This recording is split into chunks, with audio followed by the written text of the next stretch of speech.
Hi everyone. How's everyone doing today? Is it raining for you guys? It's been pouring over here. So today is transformation time. We will be talking about James's personal development journey, which is always exciting to hear not only their real estate successes, but it's always good to see, where they're coming from and how they got to where they are, which I think is always very important to have that understanding because it's not really always the technical that is involved. There's so much more involved than just the technical side of things. The mindset and personal development is so important. Have Hold on. I don't know if it's coming on. Yeah, there we go. Oop. Hey. How's it going? Oh, it's really soft. 1 minute. Let me just put you louder. Can you speak one more time? Yeah, can you hear me okay? Okay, yeah, perfect. I just had it very low, the volume, I guess. How have you been, James? I'm doing well. How are you? Good, good. Excited to hear about your personal development journey. It's always nice to learn, like that I was saying before, that, knowing the technical side or like the ins and outs of like real estate is fun, but I think like really the most important part is the personal development and mindset is really what gets a person to where they are. Yeah, To because the technical stuff is kind of garbage. Like anyone can do that. It's just choosing to do it. I think that's honestly the biggest part of all of this is how bad do you want it? Um, that's basically like what it comes down to. I was in a coaching thing or whatever where I was talking to some students and they had homework that was assigned to them from their like normal coaches. I was just like stepping in, I guess. Um, and it had been a week or so, and some of the people hadn't done it, and it was very surprising. The homework was like, watch this podcast, take some notes, choose a city that you want to invest in, and reach out to some people in that city. And some people hadn't done it, and I was, I guess, now looking back, like maybe too harsh with my wording and how I said it, but I was just like, why are you here? Why hmm would you pay for a coach who's telling you exactly what to do and then you don't even do it? Exactly. Um, But it is like, true. I mean, it is harsh, but at the same time, I think it's true. And um, it's just, I guess I think once you maybe get into a course, like that's where you start seeing, do you really want this or not? You know? that that's exactly it. Like it it's it's really how bad do you want it? And for a lot of people like DMing on Instagram and whatever else, there's a lot of people that reach out that are just looking to get the quick, fast, whatever. And you know what? We all want that. There's ways to do that for sure, but those aren't ways that are typically repeatable. And the way to do it repeatedly is just consistency. So finding your why or finding your target or finding your whatever you want to call it is I think the biggest part about this, where you can say to yourself, even though it's shitty right now, it's going to be worth it in a year or 5 years or 10 years or whatever your target is, whatever your goal is. hmm And So what do you think for your why? Because I've noticed, at least in myself, that you also don't really know what your why is. And I mean, you'll, as in like you'll pick a why, but I feel like your why changes as you go. Because let's say like that, if you're not super motivated about it, then you start realizing like, why is this not, and then you realize that's not your actual why. Was that similar for you? Like, did your why change or was your why very strong um, and like you knew it from the beginning and it pushed you forward? yeah, like I don't really have something direct like that that I can tell you. Like I never really had anything like that other than like I grew up without money, and I just don't want to not I don't want to do that again. Like that's only it. Like um, No, but that can be very impactful. Like if there's certain situations where it's like you saw maybe, you didn't have money and And like that could like even like because people always think also that the why has to be this huge event where it could be, these small events that either accumulate or just like impact you, you know? Yeah. And that's exactly it. Like, um, it doesn't have to be some crazy goal. It doesn't have to be whatever. Just whatever motivates you. For like even setting up like micro targets for yourself. Like, I want to buy a Tesla.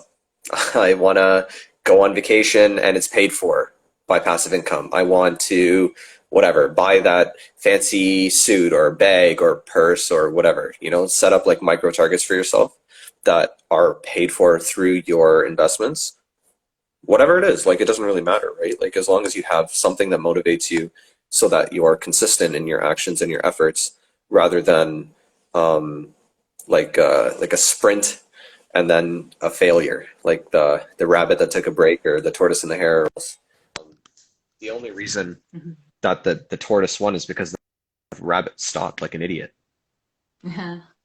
That's it, And right? yeah, that's such a good story, I have to say, because um, it is very true. Like sometimes you stop or you're overconfident of things and you're just like, I'm doing amazing. I don't need to change anymore, for example. Like I think the root of all businesses, let's say, especially during this COVID time, is the people that probably had tons of Refuse to pivot. confidence and they're just like, my business is gonna do completely fine, and you don't pivot because Yeah, pivoting requires change and learning and like development. yeah. I think one of the most important things that I learned throughout all of this is that I know literally nothing about anything, and that's okay. I'm comfortable with that now. And it was really intimidating at the start where I kind of had to know like all the details and get in, even in the reno, like really know kind of what's going on. But now, when you do stuff like that and micromanage things like that, your profits are higher, of course, because you're able to cut inefficiencies out and make sure that your timelines are tight and um, make sure that there's no waste and everything like that. Hmm. By And you're an stepping back engineer, and right? sorry, You're an engineer, right? that's Are you right. an engineer? Yeah. And that's actually a very stereotypical engineering thing. Yeah, of 'Cause I'm an course. engineer too. And as you're saying it, it's like we're such very questioning kind of people where we need to understand the ins and outs. And it is very Yeah, true. Once you get to a certain level, you for some reason, I don't know, feel like I'm questioning too much and it's just like let the experts take care of it. It's like yeah. so it's funny you're saying that because you're saying everything that's going that would same thing it would happen in my head too. Yeah, and it's hard. It's hard to let go. It's hard to let go Mhm. of the control. But it's super important because with that letting go of the control, you can focus on the higher value tasks and higher value returns. One of the mistakes I've made many, one of the mistakes that I've made was when I let go of the control, I completely let go, and that wasn't good either. It was I needed to find the balance where I was still able to um, keep on top of what was happening and make sure that what I expected was actually being delivered. That was not happening because the communication was one of the issues. The description of what I expected was one of the issues. Several things, but when you are in the process of letting go of the control, um, I feel like one of the biggest lessons that I learned was learning to let go of aspects of the job and then focusing the control on the rest. So, for example, specifically in a renovation, rather than going to the job site every day and checking that everything's done and whatever else, one of the control methods could be having the scope of work very clearly outlined for each room, even kitchen, paint this, do this, fix this, whatever. Have it posted on the wall. In bedroom, same thing. Bathroom, same thing. Whatever else. Mhm. And then um, getting pictures sent to you every day of those things and looking at what's checked off the list. So it is an example of how to relinquish control on the one side and then regather it and focus it on the other. So you're not driving there anymore, or you're not wasting time on just being there. I find for me, when I'm on site, a lot of time is wasted just like talking about random stupid shit that doesn't even actually matter.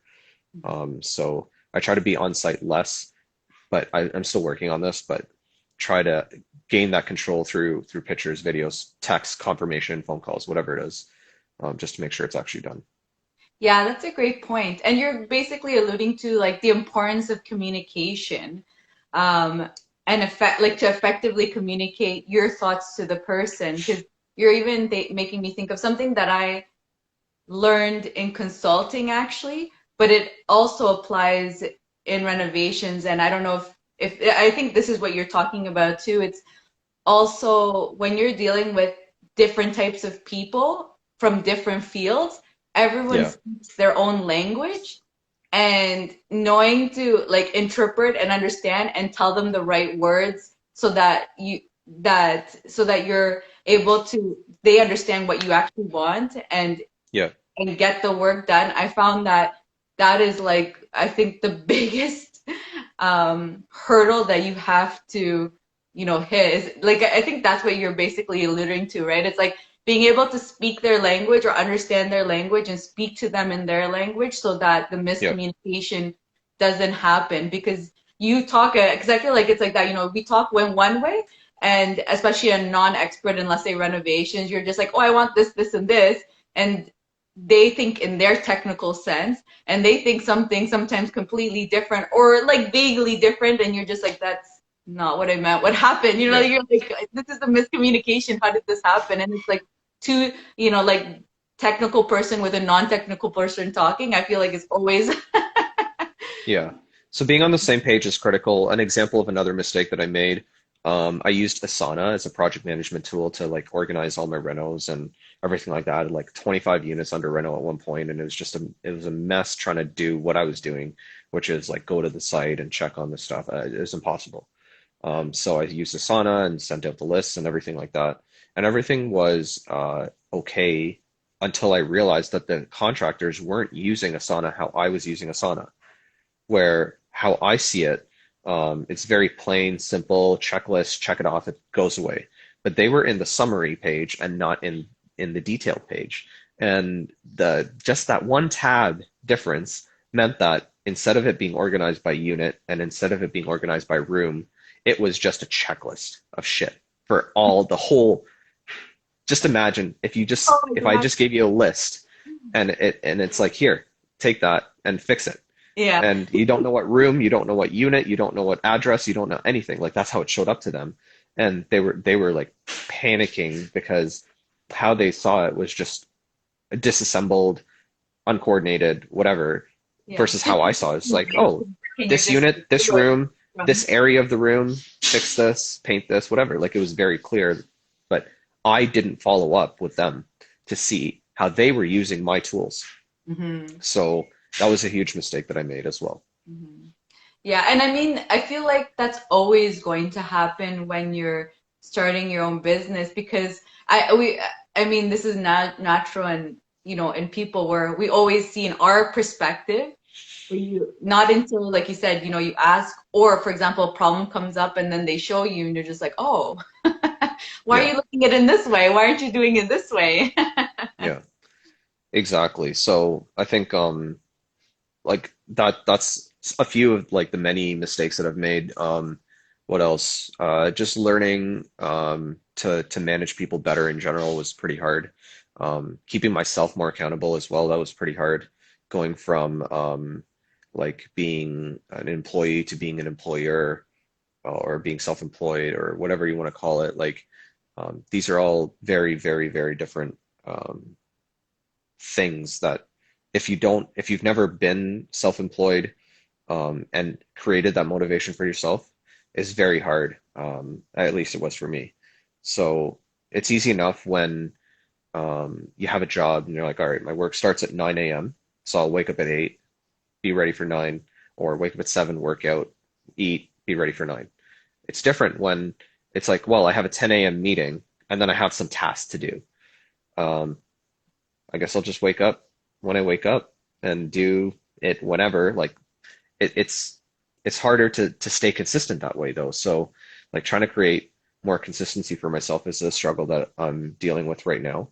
Especially like just making sure that I'm balanced in my sleep and exercise and eating properly, getting the work done, maintaining the relationships with my social circles and my friends and family, trying to balance everything and also get the work done on a proper schedule. It's definitely something that I'm working on. Yeah, it is super complicated. So let's start with just what was your pivotal point that got you into real estate? Like, was there something that happened that made you to, get into real estate investing or even start Um, like making it a business itself? yeah, so I guess from the beginning, before I knew like much about real estate at all, I was living in my mom's basement. I was making good money. I had no expenses, and I test drove a Tesla Model S, and I was like, I want to buy this car. And technically, I could have afforded it at that point. I had no expenses. I was making a good salary. Um, the problem though is if I did that, I would never have left that basement. So I was trying to figure out like, okay, how can I get this without like living here forever? So I was like, all right, I need to invest somehow. So I was investing in the stock market at the time, and I started looking for a place of my own because I also was like, I need a place to charge the car, like a garage of my own. Like I can plug it in the garage so it's safe in the garage. So I was like, all right, I'll find a house with a garage. That's what I started thinking about. And then when as like sort of time progressed and I learned a little bit more about real estate, I went to this Ontario real estate conference that Jeff Weibel and Matt McKeever had hosted back in 2019. They were also talking about Airbnb back then, and I'd found a house that I could rent the basement out of, so that the rent for the basement covered my car payments, basically. So that's basically how I started thinking about it. And then with Airbnb and that strategy, it was just like making sure that I'm using my assets to the maximum possible uh, limit. So at that point, the basement was vacant. The people who had lived there for a bit had just moved out. I was living upstairs in a two-bedroom, one bathroom type of thing, but working a lot. So I went from the bedroom to the kitchen to the bathroom, and then I left. I never watched TV or sat in the living room. I didn't go down to the basement other than to do laundry. And I realized like I'm wasting all the space. So I ended up taking all my stuff, moving to the basement, turning the upstairs into an Airbnb, and renovated the basement. And then I realized there's this fancy thing called a refinance. So I refinanced the property and managed to pull out like $125,000 from the property. Don't you feel And rich doing that that? was the craziest thing. And I was like, well, I need to save some for taxes there. No, it's tax free. I'm like, Jesus Christ. How do I do this again? Kind of house. How do I do this again? Like, and that's sort of how it started. So, That's yeah. awesome. That's a great story. And it's nice because like you're saying, like it was something small that you were just like, well, I like a Tesla is expensive, but I mean small in the sense of like, something that, this one thing got you to even think about like that. I need a house for this. I need to have like, or I mean, I need to have a garage and I need to have a house, and then having your independence, like it kind of like, this thing is what got you to decide like, okay, I want to, have a house and then, searching into it. So that's awesome to hear. But yeah, like from anyone that's making like crazy goals, it's just breaking it down beyond that. So I'll like to put it in perspective.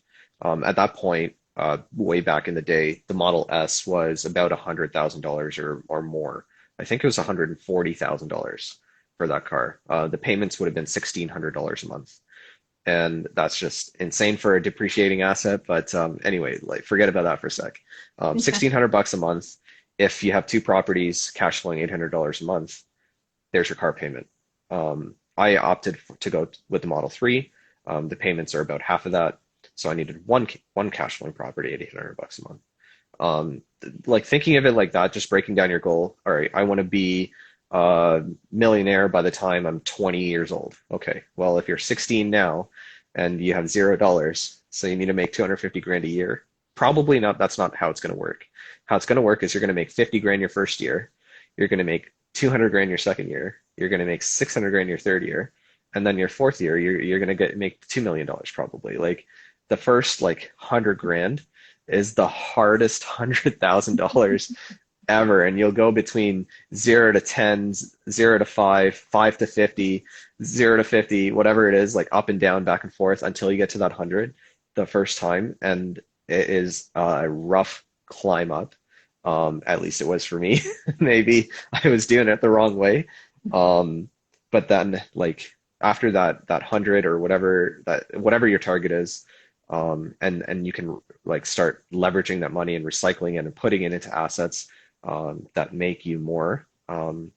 Like to put it in perspective, $12,500 is how much I put down on that first property. That turned into $125,000 for the refinance. Yeah, I was say without even selling it. And like that $12,500 took me 4 years to save up. And the $125,000 took 3 months to refi. It's insane. And then taking that 125 and putting it into 3 other assets or 2 other assets, and then doing that again for each of those, and then taking that and doing that again for more. And all of a sudden you go from having like this time last year, basically a very normal, average, nothing like special, straight middle class, to being in a position where I am able to be free from needing to work or whatever else. And it was a year. Like anyone, if I can freaking do this, like anyone can do this shit. It is all on YouTube. So I think people just need to stay consistent, and just do stuff, just take action on it.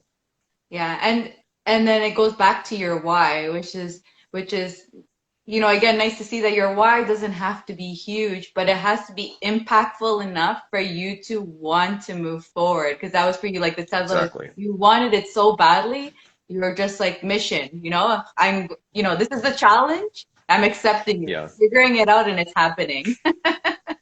Yeah, the next goal. So a really close friend of mine and business partner, for my birthday, he got me a model of the Tesla that I want next.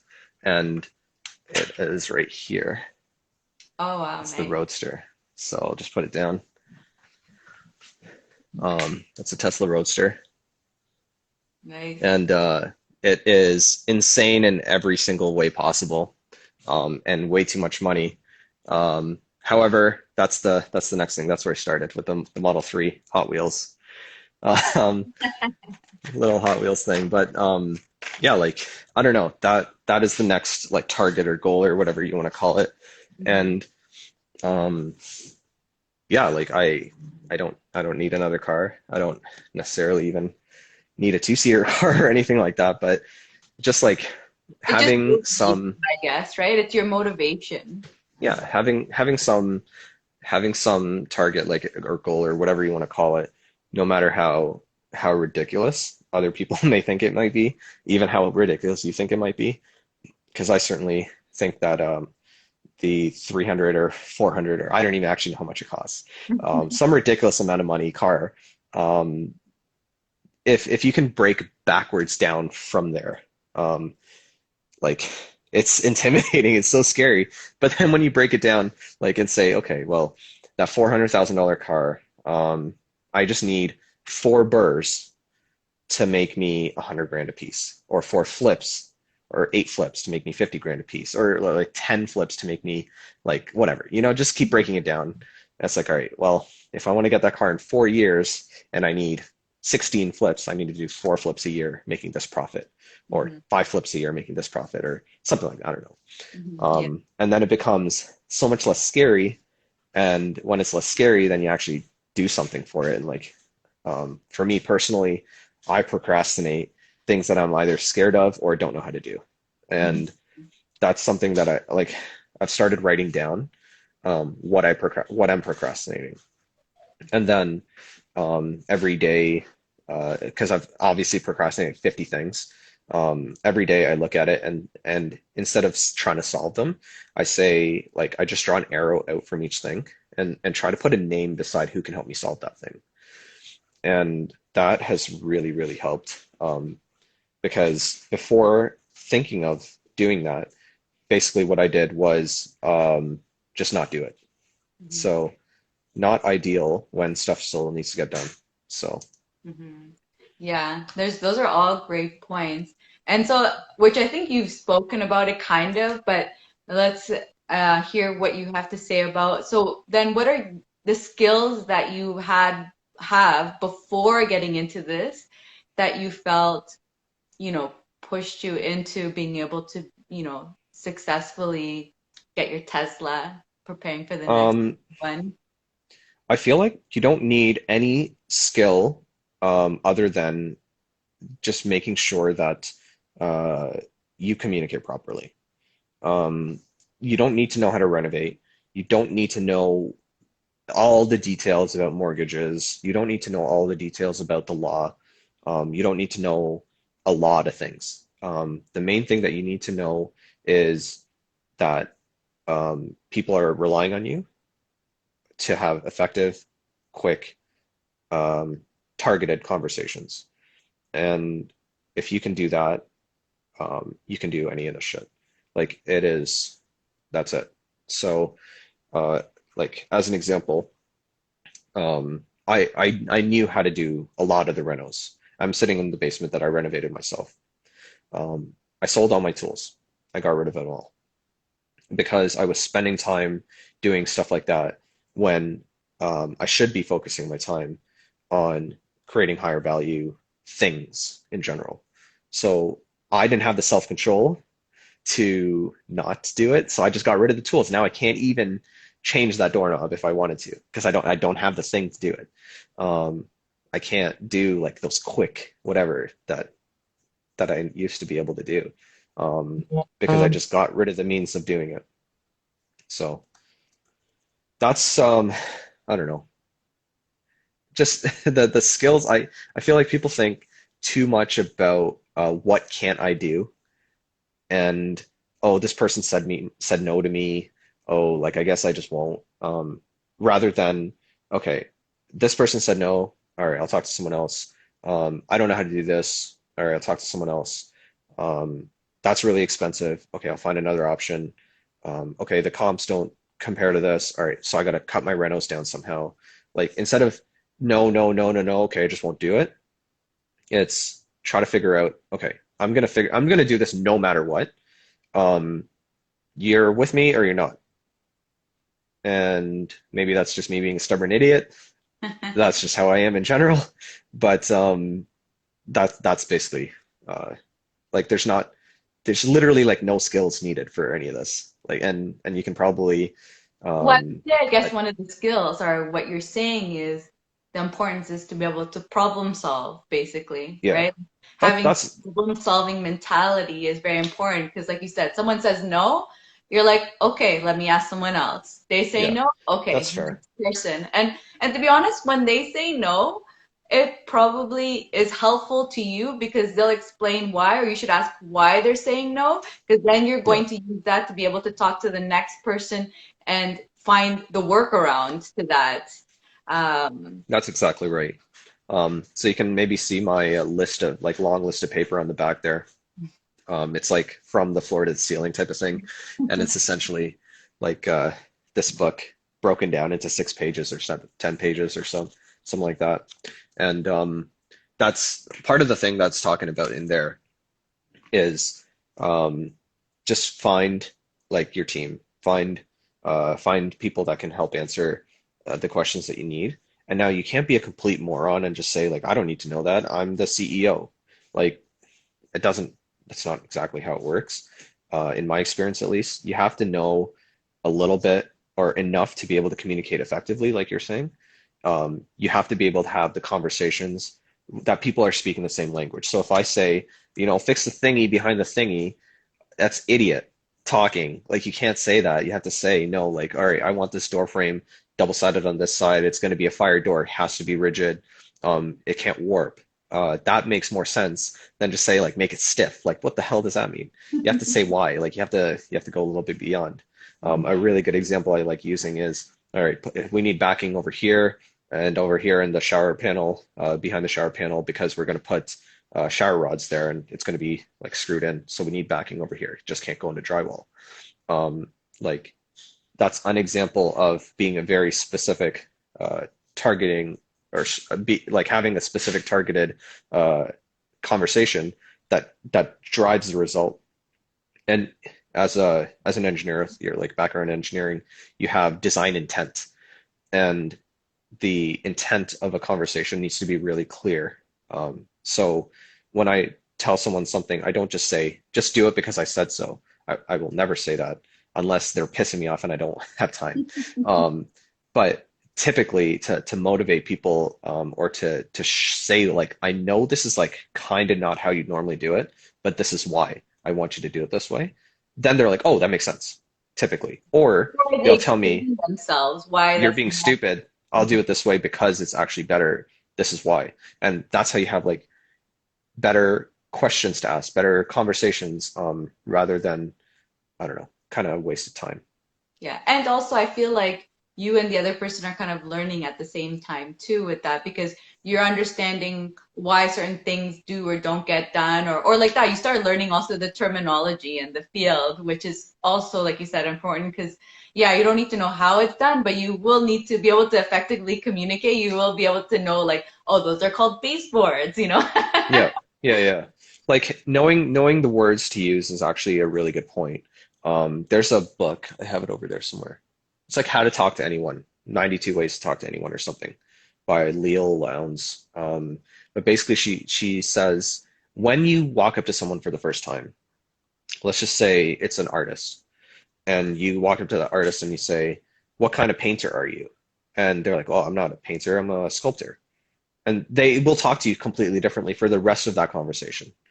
But if you walk up to a painter, or sorry, you walk up to an artist and you say, like, what kind of medium do you work in? And they say, oh, I'm a sculptor. I work with charcoal, or sorry, I work with granite and marble and whatever else. Like having that conversation now, where you walk up to them using their terminology and knowing nothing about the thing, but using the right words up front, it leads the conversation a totally different way. Same for when you walk up to a contractor and you say like, yeah, you point at the window and you call it something. You point at the door, you call it something. You point at the baseboard and you call it something. And none of their words match. They know that they can't talk to you in a critically effective conversation. It has to be dumbed down or it has to be whatever. And typically, when the conversation's dumbed down, the price is not. So, um, yeah, like being educated in the terminology can definitely save you some money as well. Yeah, that's actually true. I never thought of it that way. But yeah, that's very true. So, are there any skills that now that you're, in the middle of all this, that you feel like you've had to start learning to continually improve yourself or to get to that next level? Tesla number two? Yeah, the follow-up and delegating. Delegating is hard for me at least. I like to do things myself because then I know it's done right, quote unquote. Um, it's really hard to let go. And when I let go, I don't necessarily let go properly. That's an area of weakness for me. So what I'm working on right now on developing is delegating appropriately, but then also following up appropriately. Um, I think that is the critical part that I need to figure out is how to follow up appropriately so that um, I'm keeping people accountable without pissing them off.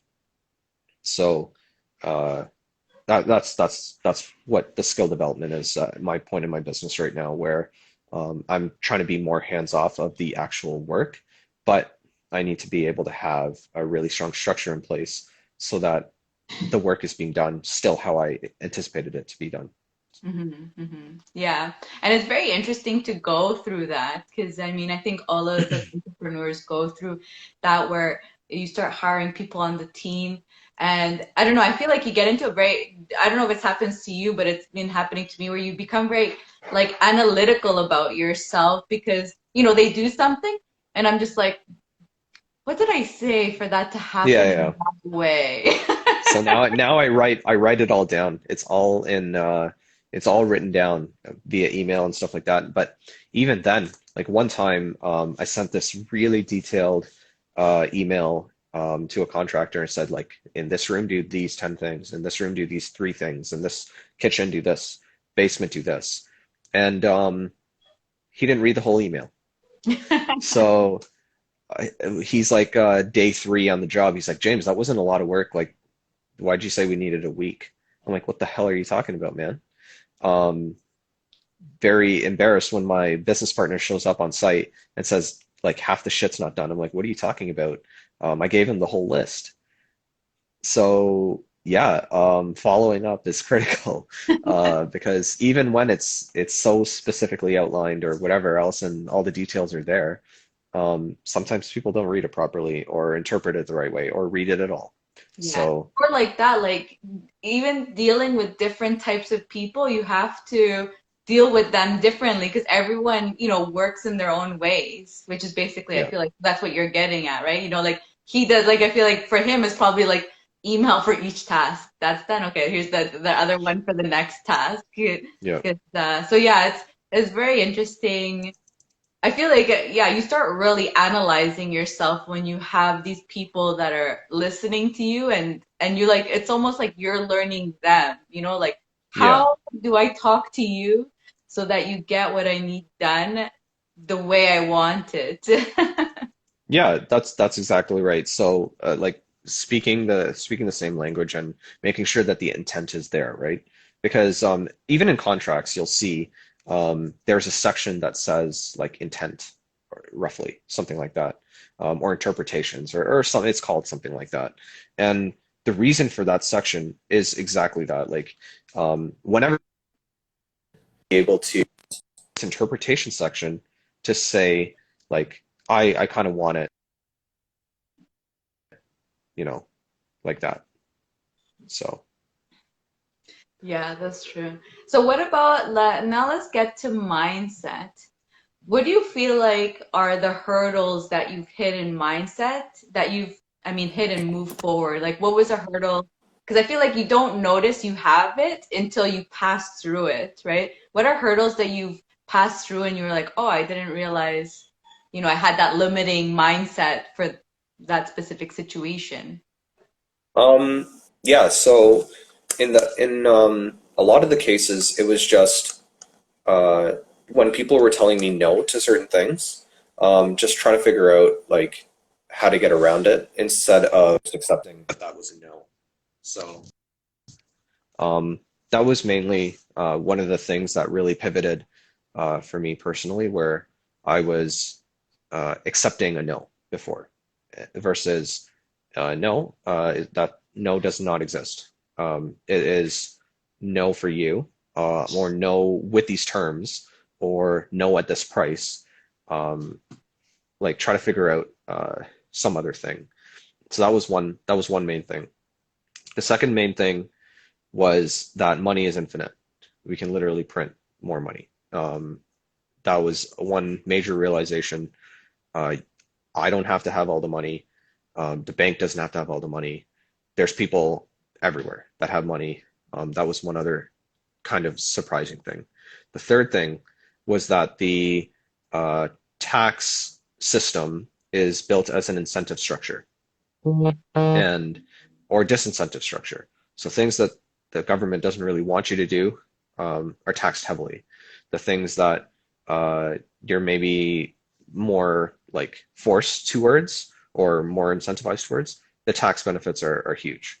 So a strong example of that, alcohol, cigarettes, tax super high because of the burden on the healthcare system. Um, being employee tax super high because the incentive is to start your own company and hire people. So as soon as you start doing that, your tax incentives are super high, and your tax paid is super low. So there's this huge like scandal, if you want to call it, with Donald Trump didn't pay any taxes and everyone's pissed off.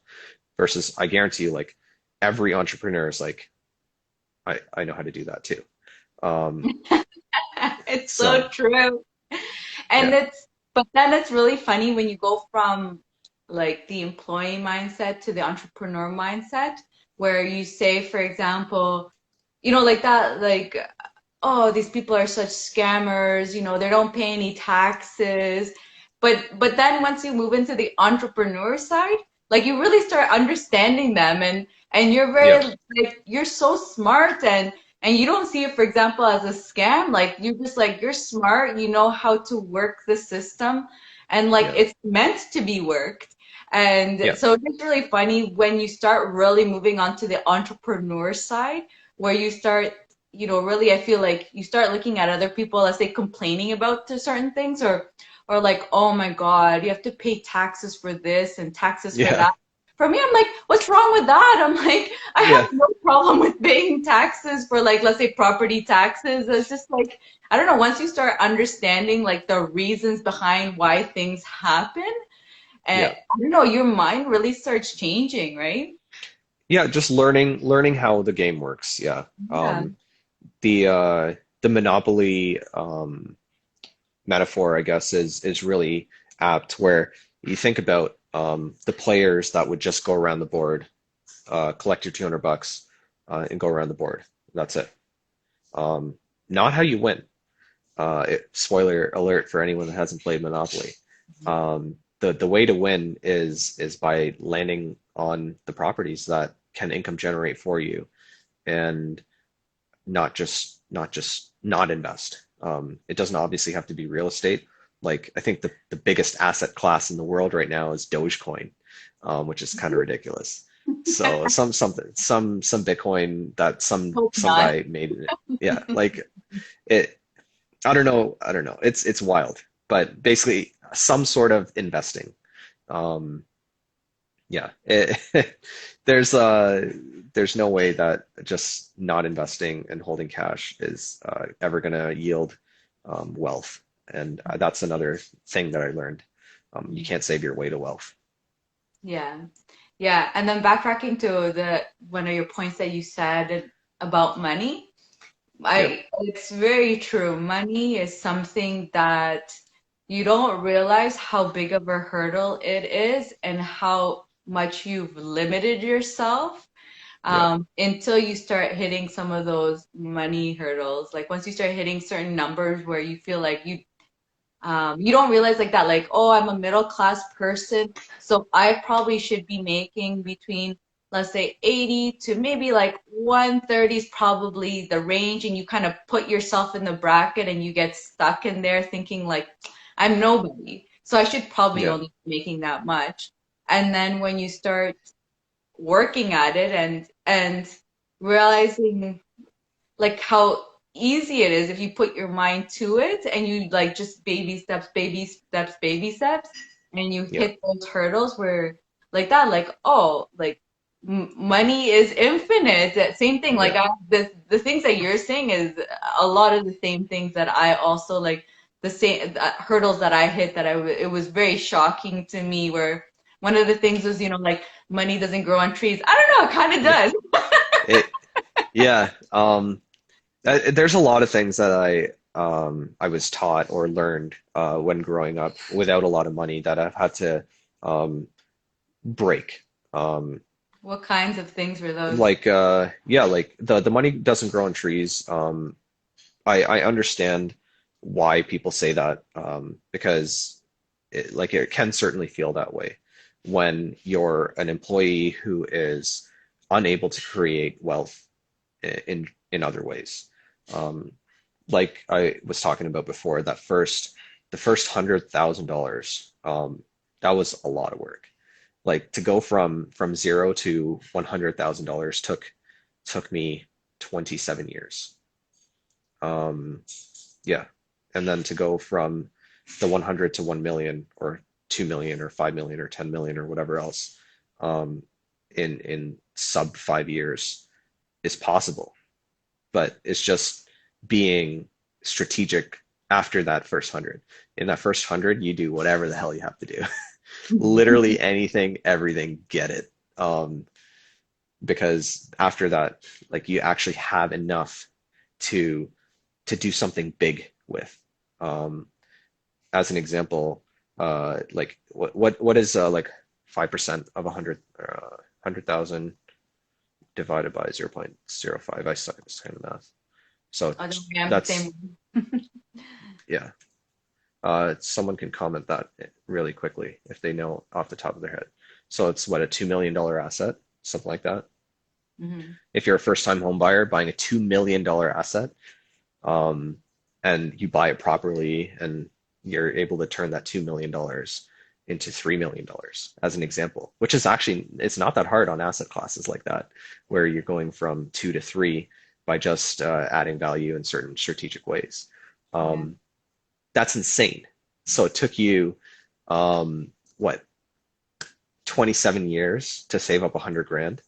And then on year 28, you've made a million. Hmm. Like, Yeah, it's very true.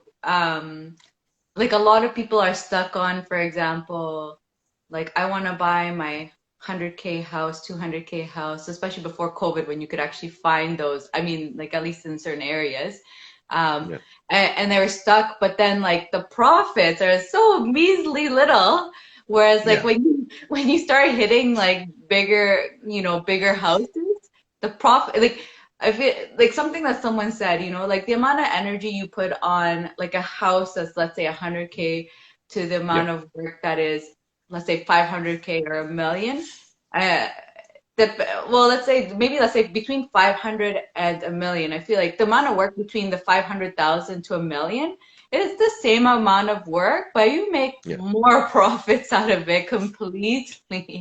And really So, the limiting factor is just like, holy crap, $1 million? That's insane. yeah, That's really all it it, is that stops people. that's right. Just choosing to not be afraid, and maybe this is going to offend a few people out there when I say it, but I'm okay with that. A lot of the things that it comes down to is telling myself like, just don't be a bitch. Just do it. Just go. It's fine. Can you, what are you going to lose that you can't build again? Hmm. Kind of nothing, like maybe time. Um, but you're going to learn something.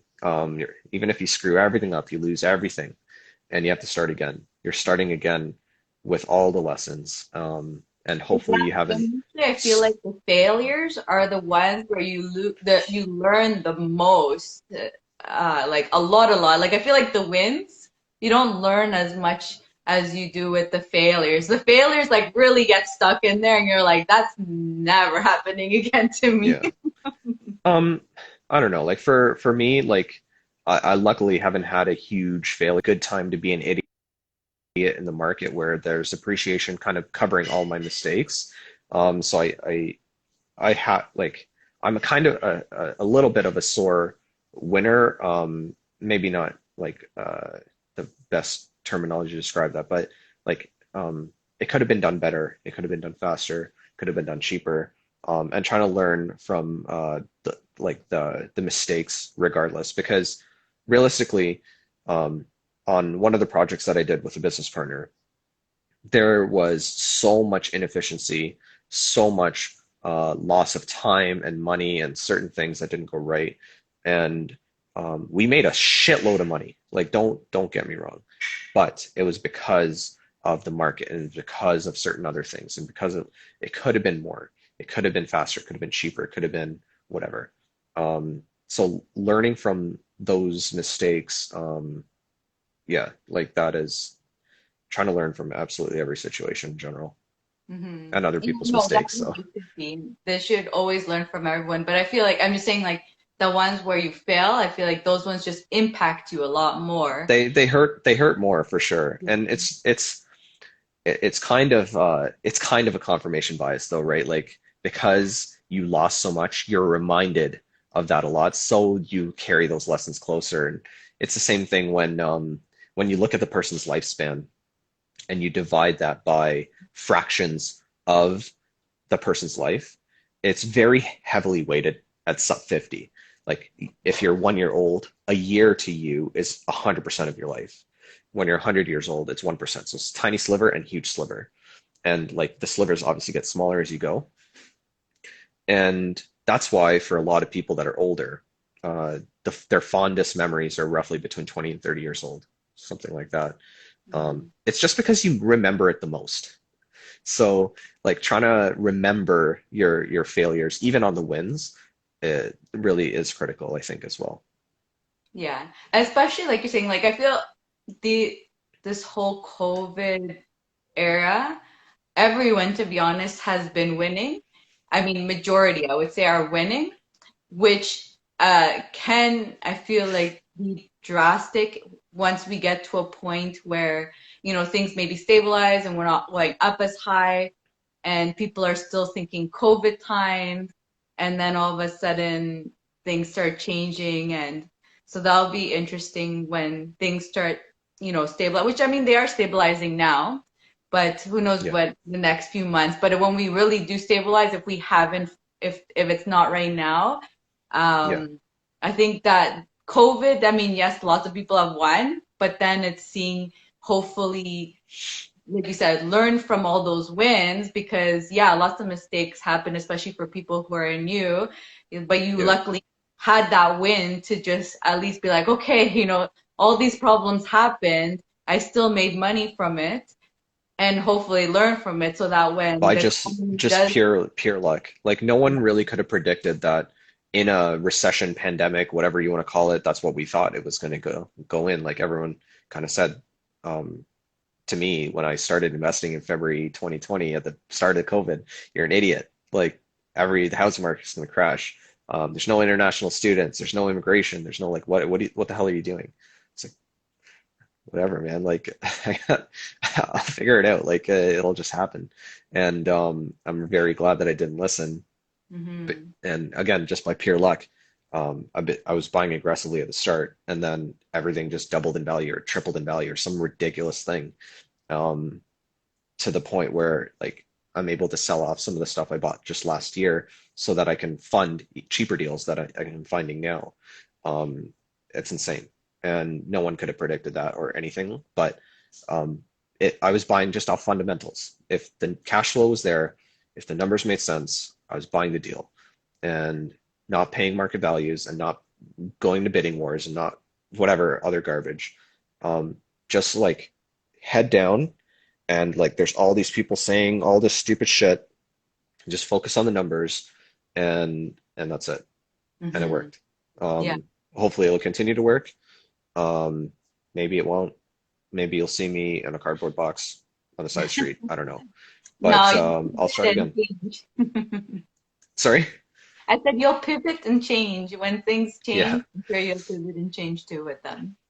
Yeah. So one of the major pivots in the business was all my Airbnbs, where it was shut down for COVID, where it's known like vacation traveling. So pretty much immediately, I changed all my titles to quarantine something, whatever. All the snowbirds were coming back at that point. It was like February, March type of thing. All the snowbirds were coming back. Um, all the international students were coming back. Everyone had to quarantine for 14 days. So I was booked 14 days back to back, whatever, with like a 72-hour cleaning period in between, for 3, 4 months. So from like February to I want to say like June or July, I had no vacancy at all. And then I was like, you know what? This is fantastic. I have way lower cleaning fees and rates. My cleaners are able to schedule this very easily now. I'm able to use less supplies and less whatever. I put up my prices because demand was so high. So I'm making more, spending less, less organization and everything. And it was from just pivoting the business into a different model. And now I do like huge discounts for monthly stays so that people are incentivized to stay for like a month or 2 months or something like that at a time. So again, just a pivot that I chose to do, and it's working really, really well. And just constantly like you see restaurant owners now, half the parking lot's gone because now it's all patio space. It's fantastic. hmm More outside space and everything like that, and people just make it work. And the businesses that have pivoted honestly the most, I think have been, this is has to be like their best year ever. I am pretty sure for any business that pivoted. I agree. Yeah, everyone that pivoted for 100%, they're probably successful making lots of money. People that have that fixed mindset and just either waiting it out, hoping for the best, probably been a big struggle for them for sure. Yeah. I think what we gotta wrap it up here, Dan, right? Uh, oh yeah, sorry. I didn't realize the Yeah, time. Sorry about it's, that. it's all good. Wow, yeah, sorry. I didn't even realize the time had gone by so quickly. But yeah, thank you That so was much. Oh, fun. sorry. The last question before we Yeah. go is what do you see yourself doing in the next 5 years? Oh man, I have no clue. I can tell you what I'm doing in the next month. I have an apartment building that I'm closing soon. I'm raising money for that right now, and that's going to be my primary focus for the next little bit at least. Um, And Tesla number two. I have no, sorry. And Tesla number two. Oh yeah, yeah. That so yeah, that's whenever they come out with that at some point, I'll hop on that bandwagon. That thing is insane though. Like if anyone wants to see like a guy who literally made a car of a childhood imagination that can hover and be a rocket and accelerate like so fast that if you have a heart condition, you shouldn't drive it. Like that, it's just ridiculous. Like it is the most stupid, outrageous thing ever. But again, like I really look up to Elon Musk in the way that he does not take no for an answer either. Even physics. He was told like the theoretical acceleration limit for asphalt and rubber gripping is 1.9 seconds for any car. It doesn't matter how powerful. 1.9 seconds, 0 to 60. And he's like, all right, fine. Rockets. We'll make it go faster with rockets. Mhm. So He's definitely using that someone to mindset, listen to. yeah, He's using that always mindset in very general. open. Yeah. Using the fundamentals to build a business and then finding the way around a no. Um, I admire that for sure. 100%. Yeah, Tesla to me, same thing, is such a person that is way up here for me too. Thank you so much, James. It's awesome to hear your stories and to hear your side on personal development and mindset. Thank you so much. No worries. Thanks for having me. Bye, everyone. See ya.